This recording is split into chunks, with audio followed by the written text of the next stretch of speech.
আমারই কণ্ঠে তুমি তোমারই বাণী তুলেছ, বুকের দেরাজ তুমি কোরআনের স্থান দিয়েছ।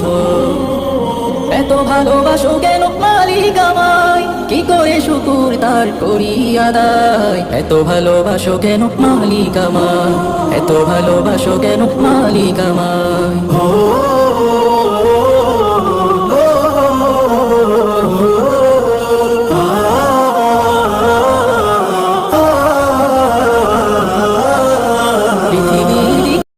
যদি কোনো চিত্র আঁকি পৃথিবীর সবচেয়ে দামি, সেই চিত্রতে তুমি পারফেক্টলি বসো।